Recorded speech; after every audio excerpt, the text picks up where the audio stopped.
بسم اللہ الرحمن الرحیم نحمده ونصلي على رسوله الكريم اما بعد فاعوذ بالله من الشيطان الرجيم بسم الله الرحمن الرحيم يا ايها الذين آمنوا اتقوا الله حق تقاته ولا تموتن الا وانتم مسلمون صدق الله العظيم وقال النبي صلى الله عليه وسلم امرني ربي بتسع خشية الله في السر والعلانية وكلمة العدل في الغضب والرضا والقصد في الفقر والغنى وأن أصل من قطعني وأعطي عمن حرمني وأعفو عمن ظلمني وأن يكون صمتي فكرا ونظري عبرة ونطقي ذكرا وآمر بالعرف وقيل بالمعروف أو كما قال النبي عليه الصلاة والسلام رب اشرح لي صدري ويسر لي أمري واحلل عقدة من لساني يفقهوا قولي. تو معزز سامعین اکرام، بھائیوں، بزرگوں، دوستوں، جیسا کہ آپ تمام حضرات کو معلوم ہے کہ آج چھٹا روزہ ہے اور 7ویں تراویح ہونے والی ہے. رمضان میں اکثر ایسا ہوتا ہے کہ رمضان کی نورانیت ختم ہونے سے پہلے خود روزے دار مسلمان رمضان کی نورانیت کو ختم کر دیتے ہیں. پہلے شروع کے 3-4 دنوں میں جو مجمع تراویح میں نمازوں میں ہوتا ہے وہ ابھی سے کم ہونا شروع ہو گیا. تو یہ جو نورانیت ہے اس نورانیت کو لوگ کیا کرتے ہیں، پہلے ہی ختم کر دیتے ہیں. اور بعض لوگ ایسے ہوتے ہیں روزہ تو رکھتے ہیں لیکن نمازوں کی پابندی نہیں کرتے، اور روزہ تو رکھتے ہیں لیکن تراویح کی پابندی نہیں کرتے. یہ دونوں بری بات ہیں. رمضان میں مخصوص طور پر تراویح اور روزے کو ایک ساتھ ذکر کیا جاتا کہ روزہ بھی رکھنا ہے، تراویح بھی پڑھنا ہے اور 5 نمازیں بھی پڑھنی ہیں. اس لیے اللہ سے دعا ہے کہ اللہ تعالی ہم تمام کو رمضان المبارک کی جیسے قدر کرنی ہے ویسے قدر کرنے کی توفیق نصیب فرمائیں. درس قرآن میں بھی میں آپ لوگوں کو ایک بات بتایا تھا کہ بہت اللہ کے نبی علیہ السلام کے پاس وحی آنے کے کیا کیا طریقے تھے. تو اس میں سے ایک طریقہ اللہ کے نبی علیہ السلام کے دل پر بالکل بغیر جبرائیل علیہ السلام کے واسطے کے، بغیر کسی فرشتے کے واسطے کے، بالکل اللہ کے نبی کے دل میں ایک بات آ جاتی تھی، اس کو وحی کہتے تھے. اور ایک ہے جس کو ہم حدیث قدسی بولتے ہیں. حدیث قدسی کا مطلب یہی ہے کہ وہ قرآن کی آیت تو نہیں ہوتی لیکن اللہ کے جانب سے وہ بات اللہ کے نبی کے دل میں آتی ہے، اللہ کے نبی صحابہ کو بیان کرتے ہیں. تو ایسے حدیث قدسی بھی بہت زیادہ ہے، ان کی بھی تعداد ہے تقریباً قریب بہت زیادہ بھی ہے. تو ایسے حدیث قدسی بہت زیادہ اللہ کے نبی علیہ السلام سے نقل ہے اور خود اللہ کے نبی راوی بنتے ہیں. اللہ نے ایسا فرمایا، اللہ تعالیٰ فرماتے، جیسے صحابہ فرماتے، حضرت ابو ہریرہ نے فرمایا، اللہ کے نبی نے فرمایا. تو ایسا اللہ کے نبی فرماتے ہیں کہ اللہ نے فرمایا، اس کو حدیث قدسی کہتے ہیں. تو حدیث قدسی میں سے ابھی میں نے ایک حدیث پڑھی ہے جس میں اللہ کے نبی خود فرما رہے ہیں امرنی ربی بتسعین. اللہ کے نبی فرما رہے ہیں کہ میرا اللہ مجھے 9 باتوں کا حکم دیا ہے. خود اللہ کے نبی کہہ رہے ہیں کہ اللہ نے مجھے حکم دیا ہے. تو کیا معلوم ہوا، اللہ کے نبی کا حکم دینے کا مطلب ہے کہ اپنی امتیوں کو بھی حکم دینا ہے اور ہر ایک کا اس پر عمل کرنا ضروری ہے. تو اللہ کے نبی علیہ السلام نے فرمایا کہ میرا اللہ مجھے 9 باتوں کا حکم دیا. سب سے پہلی بات اللہ کے نبی علیہ السلام نے فرمایا امرنی ربی بتسعین خشیۃ اللہ فی السر والعلانیہ. اللہ کے نبی فرما رہے ہیں کہ اللہ نے مجھے فرمایا ہے کہ تم اللہ سے ڈرو، اجتماعی میں بھی، انفرادی میں بھی، تنہائی میں بھی اور لوگوں کے مجمع میں بھی. تنہائی میں بھی اللہ سے ڈرنے کا حکم دیا گیا ہے اور باہر لوگوں کے سامنے بھی اللہ سے ڈرنے کا حکم دیا گیا ہے.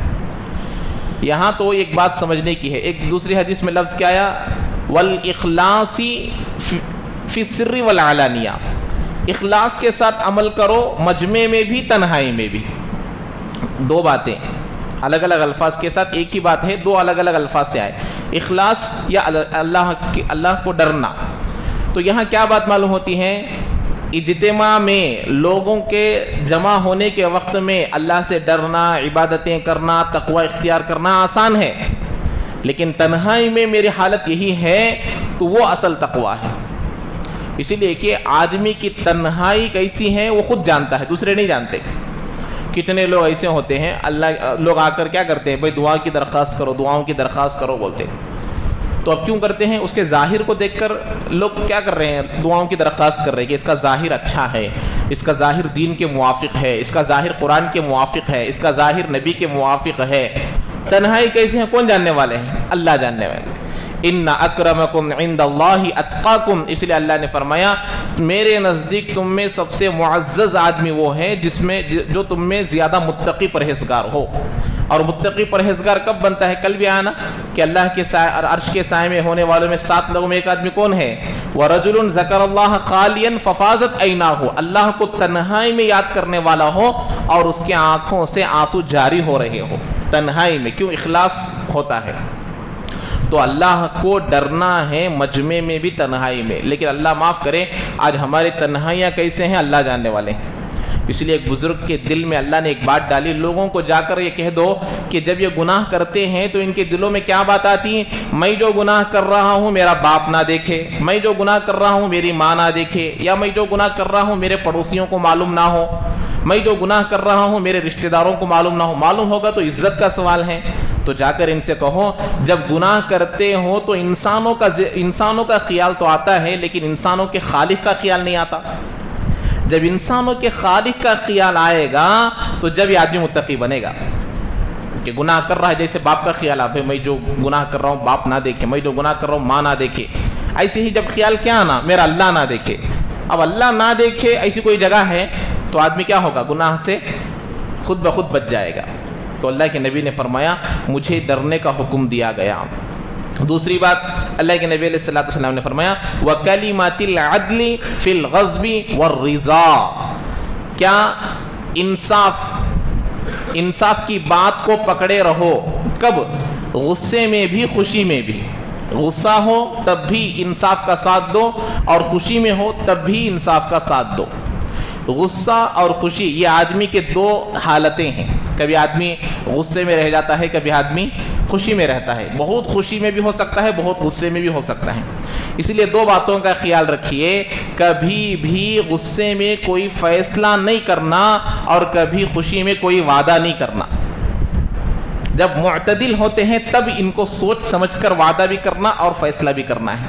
غصے کی حالت میں فیصلہ نہیں، خوشی کی حالت میں وعدہ نہیں. خوشی میں آ گیا وعدہ کر دیا اور وعدہ کرنے کے بعد سوچ رہے میں کہیں کو بولا کہ، اور پھر کیا بتا رہے ہیں؟ غصے میں فیصلہ نہیں کرنا. غصے میں آ گئے فوری طور پر فیصلہ کر دیے. اب جب غصہ اتر گیا تو اب فیصلے سے ندامت کرتا ہے کہ بھائی میں کیوں کرنے گیا. تو اللہ کے نے فرما رہے ہیں انصاف کے پہلو کو پکڑے رکھو. کب؟ غصے میں ہو تب بھی اور خوشی میں ہو تب بھی. تیسری بات اللہ کے نبی علیہ السلام نے فرمایا کہ اللہ مجھے فرما رہے ہیں والقصد فی الفقر والغنا، میانہ روی کو اختیار کرو غریبی میں بھی مالداری میں بھی. نہ افراط اچھا نہ تفریط اچھی، توسط کے درجے میں ہر بات اچھی. افراط زیادہ کرنا، تفریط کمی بیشی کرنا تو یہ اچھا نہیں ہے. یعنی اب مال آ گیا ایک دم زیادہ خرچ کر دیے، اسراف کر دیے، اور جب غریب ہو گئے تو بالکل مال ہونے کے بعد کیا ہوتا ہے آدمی اب مجبور ہو جاتا ہے، خرچ کرنے کے قابل نہیں رہتا. تو اس لیے اللہ کے نبی کیا بول رہے ہیں؟ پہلے سے ہی ہر معاملے میں معتدل رہو. آج لوگوں کے اوپر جب حالات آتے ہیں تو آدمی حالاتوں سے متاثر کیوں ہوتا ہے؟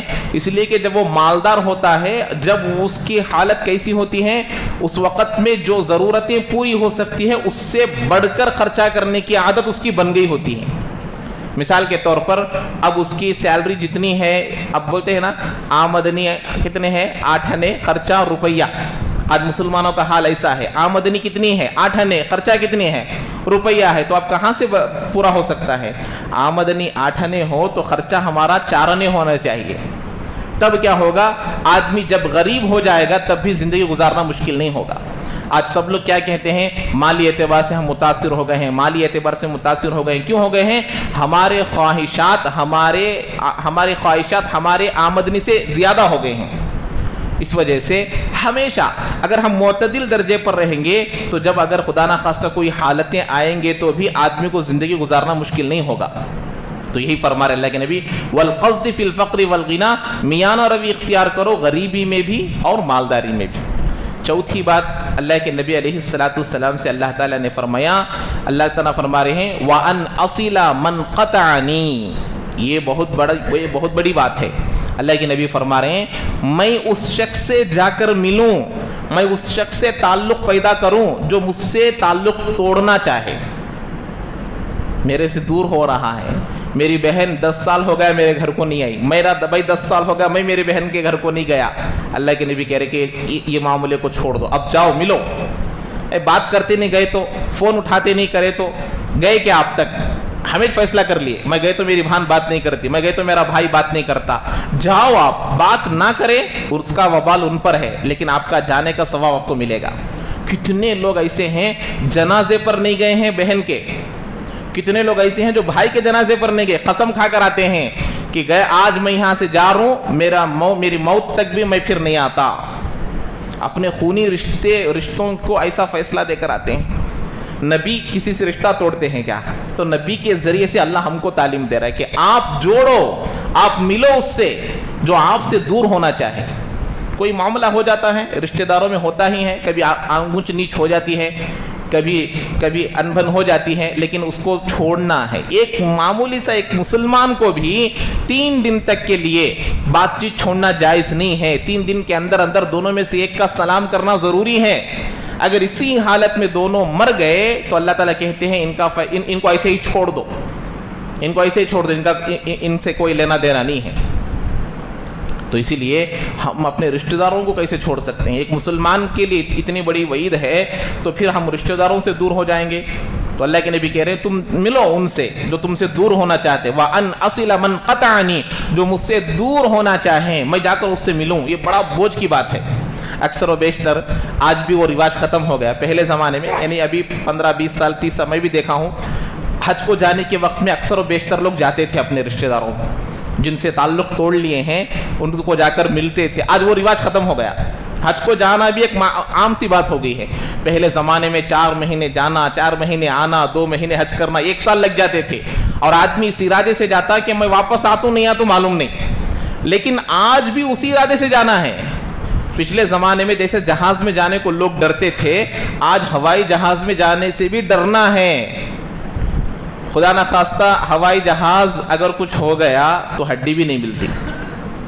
پچھلے زمانے میں سواریاں جتنی ہلکی تھی اتنی پرامن تھی۔ پیدل چلنا، سب سے پہلی سواری کون سی ہے؟ پیدل چلنا۔ بھائی 2 آدمی اپنے آپ کو ٹکرا کر انتقال ہو گئے، سنے ہیں آج تک؟ تو یہ کتنا پرامن سفر ہے۔ اور اونٹ پر جانا، گھوڑے پر جانا، خچر پر جانا، یہ تمام چیزیں کتنے پرامن ہے، اس میں کوئی آدمی کے جان کے خطرے کا امکان نہیں ہے۔ جیسے جیسے سواریاں بڑھتے گئی خطرہ بڑھتے گیا۔ سائیکل لیجئے، سائیکل اگر کچھ نہ کچھ دونوں میں ایکسیڈنٹ ہو گیا تو کم سے کم پیر تو ٹوٹے گا، اس کا ہاتھ تو ٹوٹے گا، یا کم سے کم چھوٹی چوٹ تو بھی آئے گی اس کو۔ 2 ویلر والے جائیں گے تو کم سے کم کیا ہوگا، جان جانے کا بھی امکان ہے۔ 4 ویلر ہے اس میں بھی خطرہ ہے۔ ہوائی جہاز کچھ ملنے کا امکان ہی نہیں ہے۔ تو ایسے ہی اب حج کو جا رہے ہیں تب بھی اسی گمان سے جانا ہے کہ میرا واپس آنا طے ہے یا نہیں معلوم نہیں۔ صبح میں اللہ کے نے فرمایا تم صبح کرو تو شام کا انتظار مت کرو، شام کرو تو صبح کا انتظار نہ کرو۔ تو پہلے زمانے میں حج کو جانے والوں کے دلوں میں یہ بات آتی تھی کہ میں جا رہا ہوں، میں آتوں نہیں آتوں معلوم نہیں، اس لیے جن سے میرا تعلق ٹوٹ گیا ہے ان کے پاس جا کر معافی تلافی کر لے، ان سے معافی طلب کر لے۔ لیکن آج وہ رواج ختم ہو گیا، کرنا چاہیے۔ تو اللہ کے نے وہی بتا رہے وَأَنْ أَصِلَ مَنْ قَطَعَنِي، جوڑنا چاہیے، ملنا چاہیے۔ ہم خود ہماری تعلیمات پر، دین کی تعلیمات پر، نبی کی تعلیمات پر اگر عمل نہیں کریں گے تو ہمارے لیے بربادی ہے۔ تو اسی لیے ہمارے لیے ضروری ہے کہ ہم ان سے ملے جا کر۔ اور 5ویں بات اللہ کے نبی علیہ السلام نے فرمایا وَأُعْطِيَ عَمَّنْ حَرَمَنِي، مجھے ایک حق ملنا ہے، وہ حق مجھے نہیں دیا، میرا بھائی ہو، میرا باپ ہو، کوئی بھی ہو، اللہ کے نبی کہہ رہے ہیں وہ تجھ کو تیرا حق دے یا نہ دے، تجھے جو محروم کرے تو اس کو حق دے، جو مجھے محروم کرے تو اس کو دے۔ اللہ کے نے فرمائے وَأُعْتِيَ عَمَّنْ حَرَمَنِي، جو مجھے محروم کر دے میں اس کو دوں۔ یہ اخلاق ہے نبی علیہ السلام کے، کہ ہمارے لیے ہمارے ساتھ اب کیا کہتے ہیں کہ ہمارا ایک جملہ ہے نا، تو سیر تو میں سوا سیر، ہم نے نہیں دیا بولے تو تیرا بھی معراج میرا بھی معراج، ہمارا یہ حال ہو جاتا۔ ایسا نہیں، وہ جو مجھے محروم کرے میں اس کو دوں، اس کو دینا چاہیے، اس کو محروم نہیں کرنا۔ محروم کا اب جو مجھے محروم کرے میں بھی اس کو محروم کر دوں تو میرے دونوں میں کیا فرق ہوگا؟ ہمارے دونوں میں کوئی فرق نہیں رہے گا۔ اسی لیے اللہ کے نبی نے فرمایا جو تجھ کو محروم کرے تو اس کو دے دے۔ اور چھٹی بات اللہ کے نبی علیہ السلام نے فرمایا وَأَعْفُوَ عَمَّنْ ظَلَمَنِي، اللہ کے نبی فرما رہے جو تجھ پر ظلم کرے تو اس کو معاف کر دے۔ ظلم جو مجھ پر ظلم کرے گا کیا کرنا ہے؟ اس کو معاف کرنا ہے، اس کا بدلہ نہیں لینا، اس کا انتقام نہیں لینا۔ یہ اللہ کے نبی علیہ السلام کو اللہ تعالیٰ حکم دے رہے ہیں۔ اور اس کے بعد اللہ کے نبی نے فرمایا یہ بھی بہت ضروری ہے کہ وَأَن يَكُونَ صَمْتِي فِكْرًا، میری خاموشی فکر مند ہو۔ ہماری خاموشی، ہم جب خاموش بیٹھے ہیں تو دین کے بارے میں سوچے، اللہ کی قدرت کے بارے میں سوچے، نبی علیہ السلام کے اخلاق کے بارے میں سوچے۔ تو ان یکون صمتی فکرا، میری خاموشی کیا ہونا؟ یہ خاموشی فکر ہونا چاہیے۔ کیسی فکر؟ جو مجھے آخرت میں کامیابی دلانے والی ہو، ایسی ویسی چیزوں میں فکر نہیں۔ اور اس کے بعد وَأَن نُطْقِي ذِكْرًا، میرا بات کرنا نفع سے خالی نہ ہو، بیکار باتوں میں ہمارا وقت نہیں گزرنا، لایانی باتوں میں میرا وقت نہیں گزرنا۔ من حسن اسلام المرء ترکہ ما لا یعنی، اسلام کے خوبیوں میں سے آدمی کا بیکار باتوں کو چھوڑنا ہے۔ من حسن اسلام المرء ترکہ ما لا یعنی، اللہ کے نبی علیہ السلام فرما رہے ہیں مسلمان کا اسلام کے خوبیوں میں سے خوبی کیا ہے کہ آدمی کا بیکار باتوں کا مذاکرہ چھوڑنا ہے۔ تو اس لیے فرما رہے میرا بات کرنا ذکر ہو۔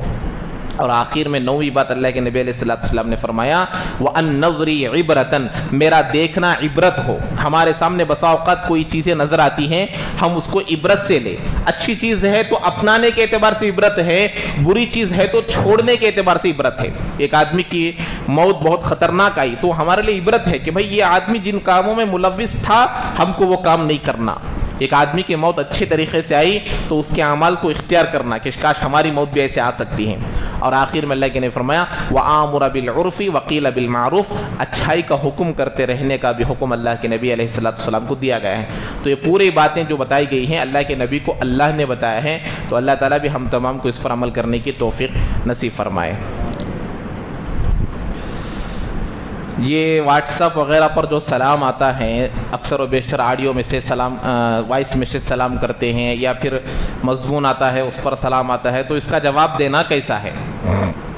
تو اس کا جواب دیکھیے، ایک مثال کے طور پر ایک آدمی خاص طور پر ایک آدمی کو مخاطب کر گروپ میں سلام ڈالا ہے یا اپنے پرسنل نمبر پر سلام بھیجا ہے، تو ایسی صورت میں اس کا زبان سے جواب دینا واجب ہے۔ اپنے لیے خاص بھیجا ہے السلام علیکم ورحمۃ اللہ، میرے پرسنل نمبر پر بھیجا، یا گروپ میں بھی ایک ہی آدمی کو مخاطب کر کے بھیجا، تو ایسی صورت میں اس کا جواب زبان سے دینا، سنتے ہی یا پڑھتے ہی وعلیکم السلام ورحمۃ اللہ وبرکاتہ بولنا ضروری ہے۔ اگر مطلق طور پر ڈال دیے، جیسے کہ تقریر کے اوپر لکھا ہوا ہے، مضمون کے اوپر لکھا ہوا ہے، اعلان کے اوپر لکھا ہوا ہے، اس کا جواب دینا مسنون ہے، ضروری نہیں ہے۔ لکھ کر آیا ہوا سلام کا جواب لکھ کر دینا، یا پھر وائس میسیج سے آیا ہوا سلام کا جواب وائس میسیج سے دینا ضروری نہیں ہے، زبان سے دینا ضروری ہے۔ اور جو مضمون جو سلام مطلق طور پر آیا ہو، کسی کو مخاطب نہ ہو، تو ایسی صورت میں اس کا جواب دینا مسنون ہے، دے سکتے ہیں، نہ دینے پر کوئی گناہ نہیں ہے۔ اسی طریقے سے غیر اگر سلام کیا تو کیا کرنا؟ غیر اکثر لوگ کیا کرتے ہیں عقیدت میں، محبت میں ہمارے جیسا سن کر کیا کرتے ہیں السلام علیکم بھائی بول دیتے ہیں۔ تو جب ہم لوگ کیا کرنا؟ جواب دینا۔ ایک پہلی بات تو یہ ہے ہم لوگ پہل نہیں کرنا سلام میں، کبھی بھی غیروں کو سلام نہیں کرنا۔ اگر غیر سلام کرے تو کیا کرنا؟ غیر سلام کرے تو دو طریقہ ہے، ایک آ کر وعلیکم بولنا ہے، بس کیا بولنا ہے؟ وعلیکم، تم پر بھی، بس اتنا ہی اس کا جواب۔ اب وعلیکم بولیں گے تو بسا اوقات ان لوگوں کو شک آئے گا کہ کچھ یہ کٹ کر رہے ہیں، یہ ہمیں پورا جواب نہیں دے رہے ہیں، کیونکہ ان کو معلوم ہے السلام علیکم بولے تو وعلیکم السلام بولتے بول کر. تو اس لیے اللہ کے نبی علیہ السلام کی عادت مبارکہ تھی، جب بادشاہوں کے پاس خط وغیرہ خطوط وغیرہ بھیجتے تھے تو اوپر کیا لکھتے تھے؟ سلام علی من اتبع الہدی لکھتے تھے، سلامتی ہو ان لوگوں پر جو ہدایت کے پیروکار ہے، ہدایت پر چلنے والے ہیں. تو جب غیر اگر سلام کر دے تو فتنے سے بچنے کے لیے، اس کے دل شکنی سے بچنے کے لیے آپ ایسا کہہ سکتے ہیں سلام علی من اتبع الہدی، یہ کہہ سکتے ہیں. ورنہ اگر یہ یاد نہیں ہے، یہ بولنا مشکل ہے، وعلیکم ہی بولنا ہے، اس کے علاوہ کوئی اور راستہ نہیں ہے. اور ہم لوگوں کو پہل نہیں کرنا چاہیے، ہم سلام نہیں کرنا چاہیے.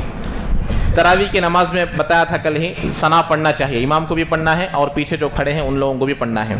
اور اسی طریقے سے جمعہ کے دن غسل کرنے کے بعد وضو کر کر نماز کو آنا ضروری ہے. اکثر و بیشتر لوگ جمعہ کے دن غسل کر لیتے ہیں، غسل کرنے کے بعد وضو کرتے ہیں پھر، اور وضو کر کر نماز کو آتے ہیں. کیوں آتے ہیں؟ اس لیے کہ جب کپڑے پہنتے ہیں تو گھٹنے نظر آتے، وضو ٹوٹ گیا سمجھتے. گھٹنے نظر آنے سے روزہ وضو نہیں ٹوٹتا، اور یہاں تک کہ شرمگاہ بھی نظر آ جائے تو وضو نہیں ٹوٹتا. وضو ان 8 چیزوں سے ٹوٹتا ہے جو منقول ہے، 2 سر سے، 2 زبان، 2 سر سے ہیں، اور 2 منہ سے، 2 بدن سے، 2 اپنے ضروریات سے. یہ 8 چیزیں جو وضو کے ٹوٹنے کے ہیں، اسی سے وضو ٹوٹتا ہے، دوسری چیزوں سے وضو نہیں ٹوٹتا. سطر کے کھل جانے سے بھی وضو نہیں ٹوٹتا. تو جمعہ کے دن کیا کرتے لوگ؟ غسل کر کر آنے کے بعد وضو کرتے ہیں. یہ درست نہیں ہے، یہ بیکار کام ہے، یہ اسراف ہے، اس پر مواخذہ ہوگا، یہ گناہ ہے. تو پھر صحیح کام کیا ہے؟ اللہ کے نبی کی سنت مبارکہ ہے غسل کرنے سے پہلے وضو کرنا. غسل کرنے سے پہلے وضو کرنا. یہ غسل کرنے سے پہلے جیسے آپ جائے جس میں غسل خانے میں ہی وضو کر لیجئے، یا باہر وضو کر کر جائیے. اب آپ کا وضو بھی ہو گیا، غسل بھی ہو گیا. اور اگر آپ وضو نہ بھی کیے تب بھی غسل میں وضو شامل ہے، وضو ہو جائے گا. غسل کر کر ڈائریکٹ آپ نماز کو آ سکتے ہیں، پھر وضو کرنے کی ضرورت نہیں ہے. مسح نہیں ہے نا، مسح سے اعلیٰ چیز غسل میں ہے. ہم لوگ مسح میں کیا کرتے ہیں؟ ہاتھ تر کر کر بھگاتے ہیں، لیکن غسل میں پانی ہی ڈالتے ہیں، تو وہ مسح سے اعلیٰ درجے کی چیز ہے. مسح اس میں آٹومیٹک آ جاتا ہے، پورا وضو اس میں آ جاتا ہے. اس لیے اگر کوئی غسل سے پہلے بھی وضو نہ کیا ہو تب بھی غسل کر کر آ سکتا ہے. لیکن سنت کب ہے؟ غسل سے پہلے وضو کرنا ہے، غسل کے بعد وضو کرنا سنت نہیں ہے. اور یہ تراویح میں اگر کسی کے کچھ رکعتیں چھوٹ جائے تو کیا کرنا؟ بسا اوقات تاخیر سے آتے ہیں، عشاء کی نماز میں تاخیر سے آتے تو امام صاحب کی نماز بھی ہو گئی اور تراویح کی بھی 4-6 رکعتیں ہو گئی. تو اب ان کو کیا کرنا؟ اب اگر یہ عشاء کی نماز پڑھ کر آئے ہیں تو فوری طور پر جماعت میں شامل ہو جائے. اگر عشاء کی نماز ابھی نہیں پڑھے ہیں تو پہلے عشاء کی نماز پڑھ لے، عشاء پڑھ لے، 2 سنت پڑھ لے، پھر جماعت میں شامل ہو جائے. اب جو 4 رکعت، 2 رکعت، 6 رکعت جو چھوٹے ہیں اس کے کیا کرنا؟ امام صاحب کے ساتھ وتر جماعت سے پڑھنے کے بعد اس کو پڑھ لینا. وتر پڑھنے سے پہلے پڑھ لیتے اکثر لوگ، وتر چھوڑ دیتے. ایسا نہیں کرنا. وتر صرف رمضان میں جماعت سے پڑھنے کی اجازت ہے، اس کو ترک نہیں کرنا، اس کو پڑھ لینا.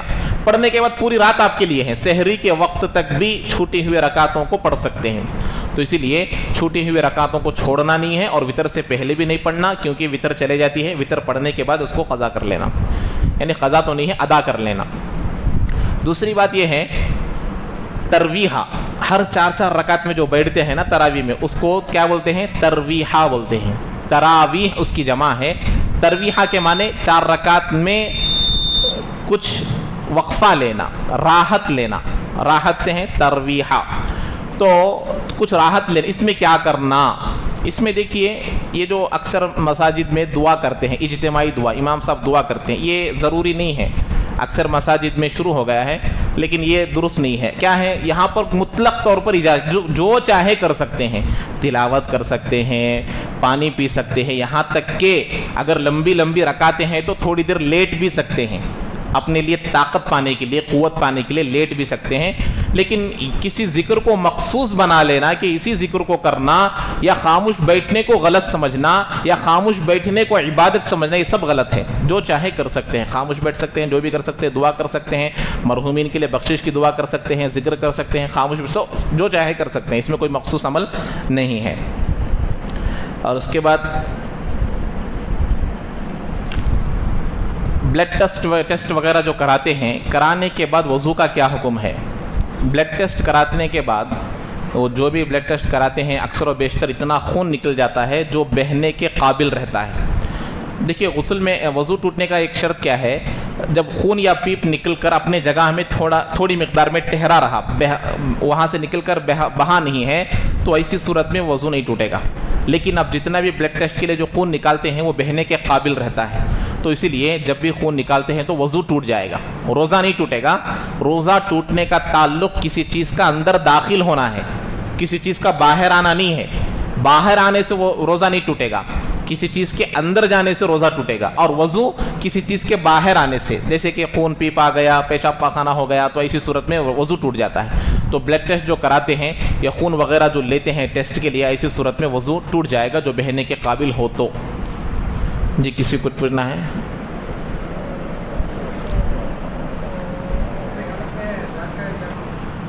دانت؟ ہاں دیکھیے یہ بھی ایک مسئلہ کل ہی پوچھے تھے اب ایک ساتھی، کیا ہے وضو میں اگر روزے کی حالت میں دانت میں خون نکل آئے گیا، بسا اوقات دانتوں کی کمزوری کی وجہ سے مسواک کرنے کے وقت میں وغیرہ میں خون آ جاتا ہے، تو ایسی صورت میں کیا کرنا، جو خون آ گیا محسوس ہو گیا تو اس کو فوری طور پر باہر تھوک دینا۔